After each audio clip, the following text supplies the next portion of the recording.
السلام علیکم دوستوں، میں ہوں آپ کا ہوسٹ سبطین خان۔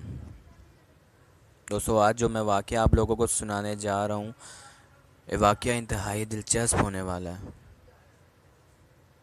دوستوں، اس واقعے کا نام شیطانی روح ہے، جو ایک بلیک میجک کے ذریعے انسانی جسم میں لائی گئی۔ دوستوں، اس واقعے میں ایک میاں بیوی کی بات بتائی گئی ہے کہ وہ دونوں آپس میں انتہا کی محبت کرتے تھے۔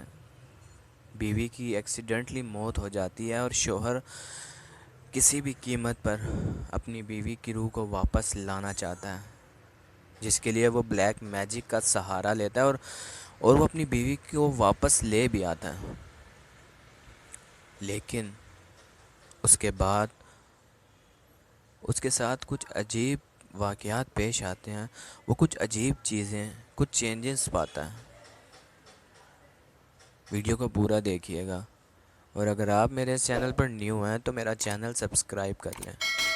ویڈیو پسند آئے تو ویڈیو کو لائک ضرور کیجیے گا۔ دوستو، آپ بھی ہمیں سٹوریز بھیج سکتے ہیں۔ میرے جی میل آپ کی سکرین پر شو ہو رہا ہوگا، SubtainAliKhan555@gmail.com۔ آپ مجھے واٹس ایپ پر وائس نوٹ بھی بھیج سکتے ہیں، جو میں نے ڈسکرپشن میں نمبر دے دیا ہے۔ خیر، بنا وقت ضائع کیے آئیے چلتے ہیں آج کے واقعے کی طرف۔ مارج میری بیوی کا نام ہے، جسے میں شدید محبت کرتا تھا۔ یہی کوئی 1 سال پہلے کی بات ہے، جب میں مارکیٹ سے سودا سلف لینے گیا۔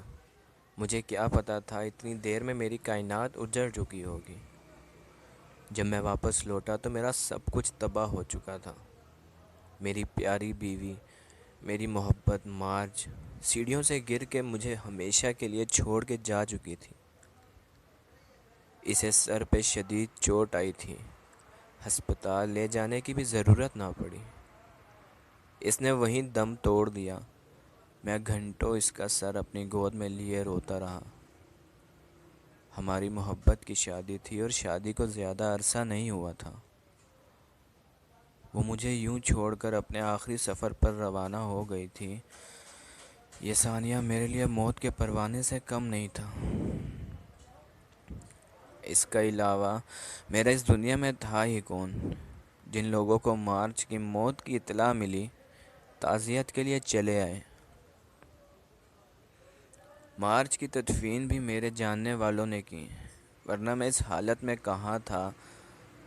بار بار اس کا مسکراتا چہرہ میری آنکھوں کے سامنے آ جاتا، میں اسے دیوانہ وار پکارنے لگتا۔ ہم میاں بیوی میں والہانہ محبت تھی۔ جس قدر مارچ کو میں چاہتا تھا، اس قدر وہ مجھے چاہتی تھی۔ ہماری محبت کی مثالیں دی جاتی تھیں۔ جس وقت اسے قبر میں اتارا گیا، میں اس کی میت سے لپٹ گیا اور دھاڑے مار مار کر رونے لگا۔ مارچ کے علاوہ میں کسی عورت کا خیال تک ذہن میں نہ لا سکا۔ دفتر سے روز بروز چھٹیوں کی وجہ سے نوکری چلی گئی۔ رو رو کر صحت خراب ہو گئی۔ اسے واپس پانے کا جنون اب میرے سر پر سوار ہونے لگا تھا۔ اب میں ہر لمحہ یہی سوچتا رہتا تھا کہ میں اسے کیسے حاصل کر سکتا ہوں۔ چنانچہ مارچ کی محبت میں اندھا ہو کر میں ایک بلیک میجک کے عامل کے پاس جا پہنچا۔ اس نے ایک بھاری رقم کے بدلے میرا کام کرنے کا وعدہ کر لیا۔ میں نے اس کے بتائے ہوئے طریقے پر عمل کیا، جو ایک علیحدہ کہانی ہے۔ میں زیادہ تفصیل سے جانے کی بجائے مطلب کی بات کروں گا۔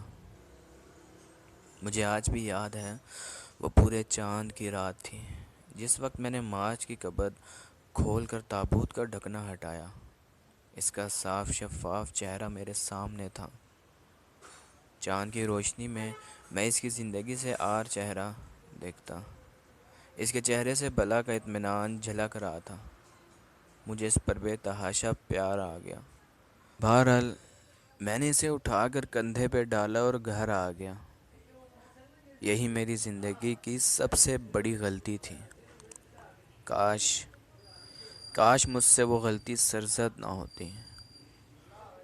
مجھے جو کچھ جیسا بھی کرنے کو کہا گیا تھا میں نے بالکل ویسا ہی کیا، اور ٹھیک 4 گھنٹوں بعد اس کے جسم میں حرکت ہوئی۔ میری مارچ نے آنکھیں کھول لیں۔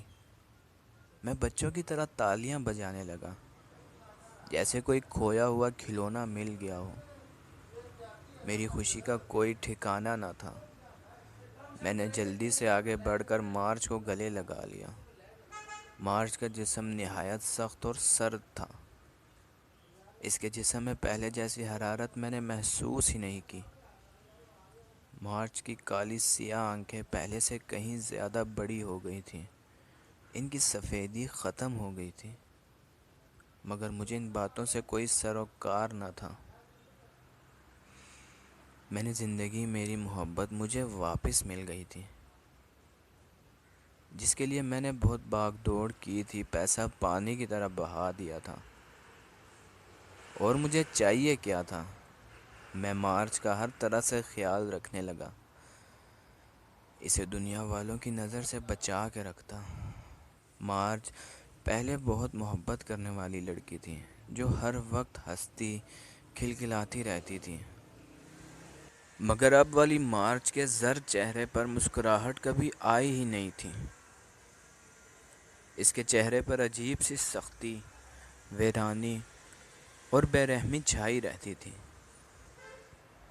میں ہمہ وقت اسے خوش کرنے کی کوشش میں لگا رہتا، مگر وہ خوش ہی نہیں ہوتی تھی۔ ایک روز اچانک اس نے مجھ سے عجیب سی فرمائش کر کے مجھے سکتے میں ڈال دیا۔ میں بغور اس کے چہرے کو دیکھتا رہا، جہاں پہلی بار میں نے اس کے ہونٹوں پہ مسکراہٹ دیکھی تھی۔ اس نے مجھ سے انسانی گوشت کھانے کی فرمائش کی۔